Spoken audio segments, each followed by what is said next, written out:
satu, tafadhal. باب دعاء النبي صلى الله عليه وسلم إذا قام من الليل.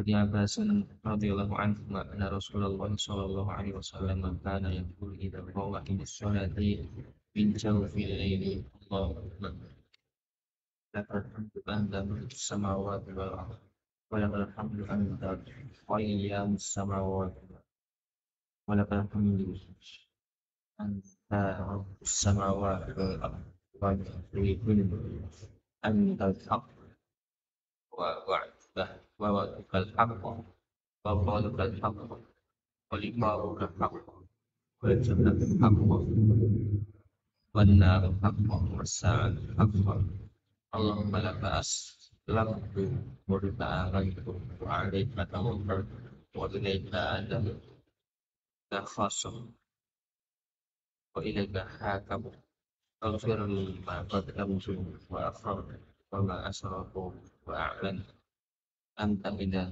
لا إله إلا Ya, ini salah satu doa iftitah untuk salat tahajud. Dan ini boleh dibaca pada waktu salat wajib juga. Demikian juga iftitah pada salat wajib boleh juga dibaca pada salat tahajud, boleh-boleh, enggak ada masalah.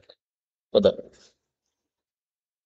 باب كيفية صلاة الليل وعدد ركوعها 382 عن عائشة رضي الله عنها قالت كان رسول الله صلى الله عليه وسلم يصلي من الليل 13 ركعة يوتر من ذلك في 5 لا يجلس في شيء إلا في آخره. Ya, jadi boleh witir itu langsung 5 rakaat, sebagaimana boleh langsung 3 rakaat, sebagaimana boleh langsung 7 atau langsung 9, ya. Sebagaimana sabda Nabi SAW, man sya'a yutir bi raka'atin wal yutir bi raka'atin, atau kama qala Nabi SAW. Fadal. Babu sholatil laili makna wal witri rakatan min akhir laili. Hadis 383 dari beliau Umar radhiyallahu anhu, ada Rasulullah sa'ala Rasulullah sallallahu alaihi wasallam dan sholatul laili, qala Rasulullah sallallahu alaihi wasallam sholatul laili makna fa idza khashiya ahadukum subha shalla rakatan wahidatan utiru lahu ma qad shalla. Ya, ini dalilnya para ulama yang mengatakan bahwa salat tahajud tidak ada batasnya, ya, karena masna berarti 2 rakaat salam, 2 rakaat salam. Kemudian masna ini hanya afdoliyah, sehingga seandainya dia langsung 4 rakaat dengan 1 kali salam, maka tidak ada masalah menurut para ulama rahimahumullah ta'ala. Sehingga tidak usah ta'assub, ya. Sehingga sebagian orang kan ta'assub. Salat tarawih 4 langsung, enggak sah. Enggak sah itu perkataan siapa itu? Kalau perkataan Imam Nawawi, lau jama'a raka'atin bi taslimatin jaza. Kalau dia mengumpulkan beberapa rakaat, 1 salam, enggak ada masalah. Au tatawwa'a bi raka'atin jaza. Atau salat sunnah 1 rakaat saja, boleh juga. Kalau salat sunnahnya salat sunnah mutlak, nah itu boleh 1 rakaat, boleh 3 rakaat, bahkan boleh tanpa jumlah rakaat yang kita ketahui. Kalau salat sunnahnya salat sunnah mutlak. Fadal. Babu sholatil laili qa'iman wa qa'iman. Hadis 384 an Aisyah radhiyallahu anha qalat ma ra'aitu Rasulullah sallallahu alaihi wasallam yaqra'u fi syai'in min sholatil laili jalisan hatta idza kabira qara'a jalisan hatta idza baqiya alaihi min as-surah salasun aw arba'una ayatan qama qara'a marafa'a. Ya, ini yang saya katakan tadi, ketika Nabi sudah tua, itulah baru beliau sholatnya dengan duduk. Tapi ternyata duduknya juga enggak selalu total duduk, ya. Kadang duduk, kemudian sisa 40 ayat berdiri. Nah, kalau sisanya 40 itu kira-kira yang dibaca sudah berapa, ya? Kalau kita kan 40 itu dibagi 2 rakaat kan? Masya Allah. Masya Allah, ya jauh lah. Maka benar kata orang, ya, beda kita dengan Nabi sedikit, ya. Kita sedikit-sedikit tidur, Nabi tidurnya sedikit, gitu ya. Fadal.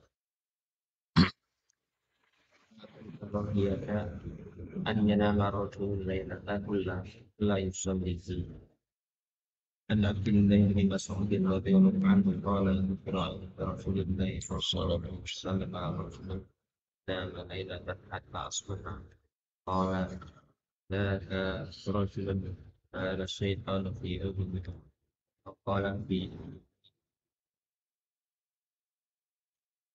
Ya, ini tentang keharusan sholat malam meskipun tidak sampai wajib. Tetapi ketika tidak dilakukan itu setannya kencing pada telinga kita. Tapi memang ini masalah khilafiyah. Sebagian ulama menafsirkan itu maksudnya orang yang tidak sholat sama sekali. Salat subuh pun juga tidak dilakukan. Tetapi tafsiran yang lain adalah ini tidak salat malam, dan itu tampaknya yang dipilih oleh Imam Mundhiri dengan melihat babnya tadi. Dan hadis inilah dasarnya Imam Ahmad yang mengatakan man lam yutir fahuwa rajulu su', yang tidak salat tahajud itu orang jelek. Kenapa? Karena dikencingi setan berarti jelek. Kemudian kata-kata dikencingi setan ini juga khilafiyah lagi. Apa maksudnya itu? Ada yang mengartikan ya sesuai hakikatnya. Setan kan makan dan minum. Nah, kalau makan minum ya otomatis kencing, berak juga. Nah, maka setan kencing itu ya biasa. Ada juga yang mengartikan itu maksudnya adalah direndahkan oleh setan. Diremehkan oleh setan. Karena orang Arab itu mengatakan bultu fi udhunihi, itu maksudnya apa? Direndahkan. Bukan betul-betul dikencingi, bukan. Jadi ungkapan orang Arab.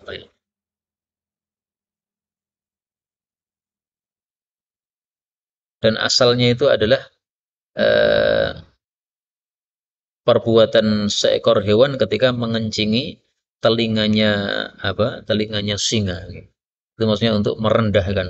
Nah, kemudian ungkapan itu digunakan juga untuk manusia ketika merendahkan orang lain, diungkapkan dengan kata-kata mengencingi telinganya. Fadal. Babu idza na'asa salati falyaqut. 386 An Aisyah radhiyallahu anha anna Nabiy sallallahu alaihi wasallam qala idza na'asa ahadukum fi salati falyaqut hatta yabda anjun nawm fa inna ahadakum idza salla wa huwa na'isun la'allahu yadhhabu yastaghfiru fa yasuddu nafsahu. Ini menunjukkan bahwa sholat harus dalam kondisi sadar. Sehingga kalau ngantuk maka tidak boleh lanjut karena menyebabkan tidak sadar apa yang dia ucapkan. Ini masuk dalam kalam Allah Ta'ala, la taqrabus sholata wa antum sukara. Jangan sholat kecuali dalam kondisi mabuk. Dan mabuk itu ada dua tafsiran. Ada sukara minal khamar, mabuk dari minuman keras. Ada sukara minan nu'as, mabuk dari sebab ngantuk. Tapi tafsiran yang kedua itu, mabuk dari sebab ngantuk, itu hanya tafsiran cabang, bukan tafsiran yang sesungguhnya. Karena kata-kata sukara itu tidak disebut oleh orang Arab kecuali untuk mabuk dari minuman keras. Adapun mabuk ngantuk itu hanya disamakan saja, bukan betul-betul disebut sukara. Betul. Babun ma yakhillu ma yakhillu uqdata syaitan. Hadis 387 an Abu Hurairah radhiyallahu anhu yablughu bihi Nabiy sallallahu alaihi wasallam qala yaqidu syaitanu ala qafiyati ra'si ahadikum thalatha uqatin idza nama bi kulli uqdatin yatribu alayka lailan tawilan fa idza stayqadha fadhakarallaha in halat uqdatun wa idza tawadda'a in halat an uqdatani wa idza shalla in halatil uqatu fa asbaha nasyitan tayyiban nafsi wa illa asbaha khabithan nafsi kaslan. Ya, ini hadis yang saya sebutkan tadi bahwa setan mengikat pada tengkuk kita 3 ikatan dan dia mengucapkan alaika lailun tawilun atau alaika lailan tawilan. Ada 2 riwayat ya.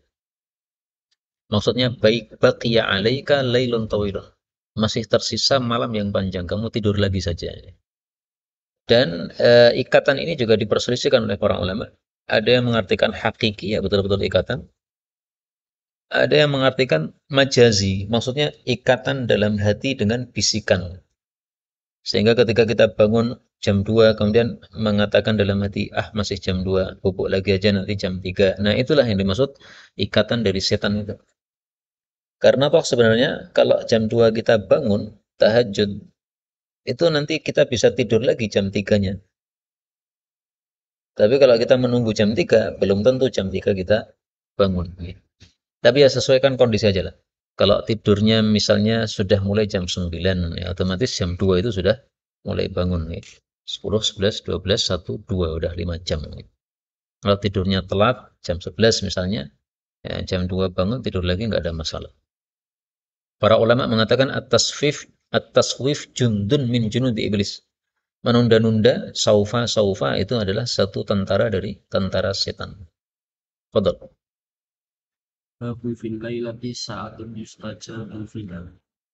Hadis 388 An Jabirin radhiyallahu anhu anna Rasulullah sallallahu alaihi wasallam qala inna minal laili lasa'atan la yuwafiquha 'abdun muslimun yas'alullaha khairan illa a'tahu iyyahu wa dzalika kullal lail. Hadis ini menunjukkan adanya waktu mustajab setiap malam. Jadi waktu mustajab tidak hanya pada hari Jumat saja. Hanya saja sebagaimana kita tidak tahu waktu mustajab ini kapan pada setiap malam, demikian juga pada hari Jumat kita juga tidak mengetahuinya. Tampaknya ini adalah salah satu bagian dari sepertiga malam yang terakhir berdasarkan hadis-hadis yang lainnya. Fadhal.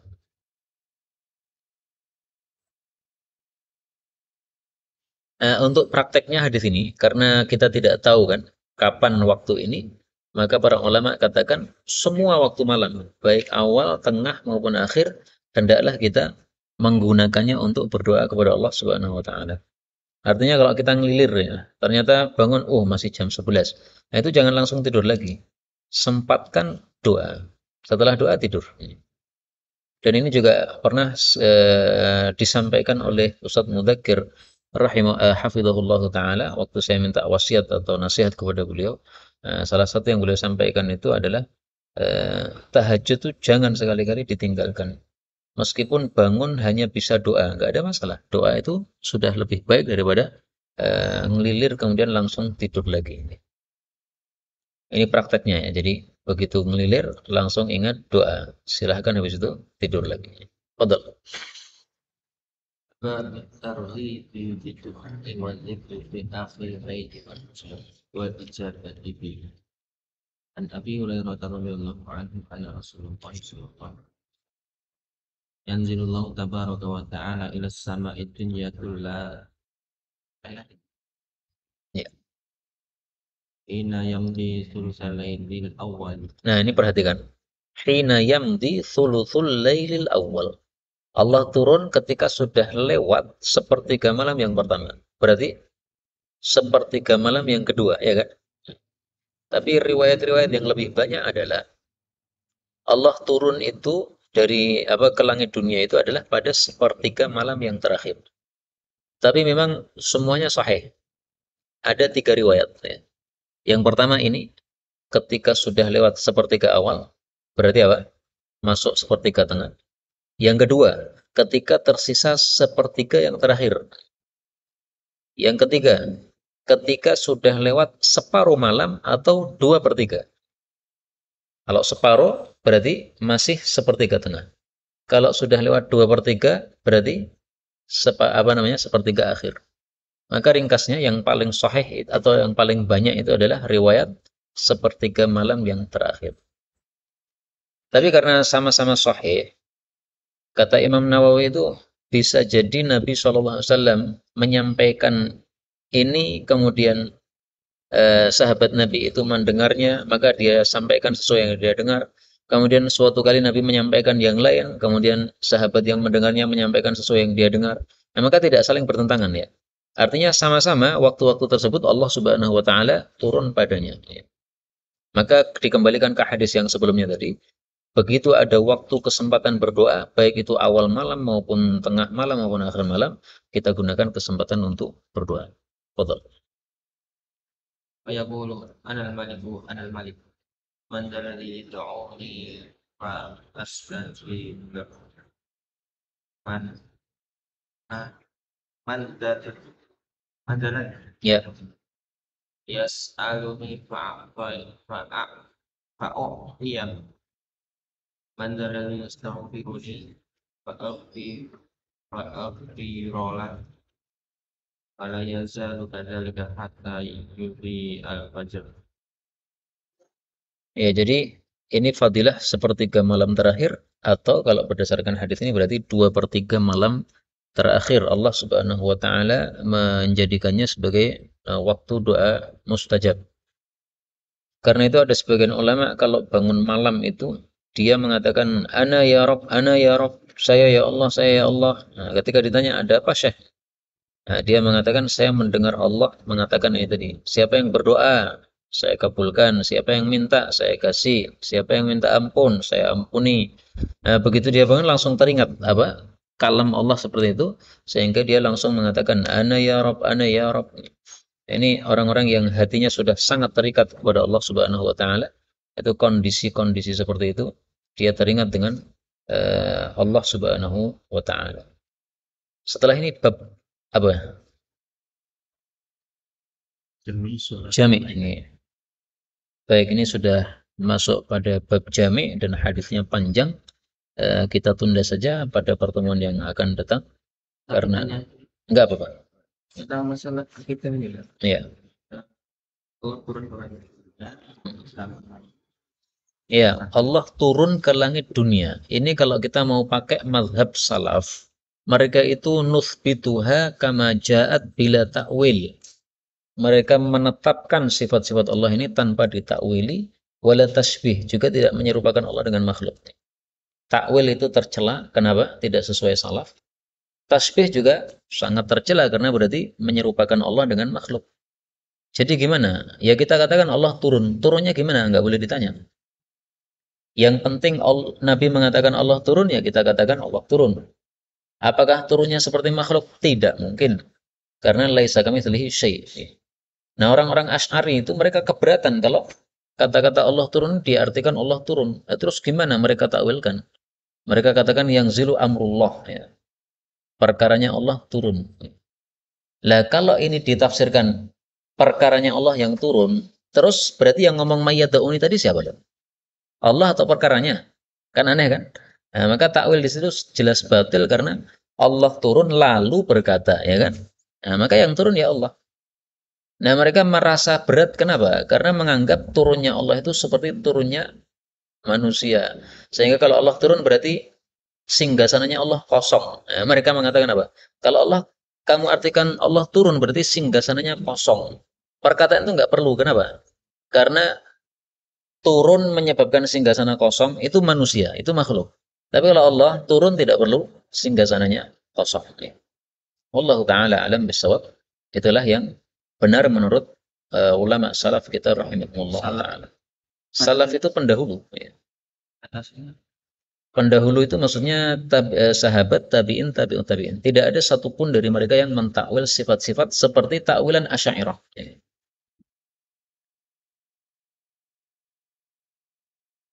Cukup?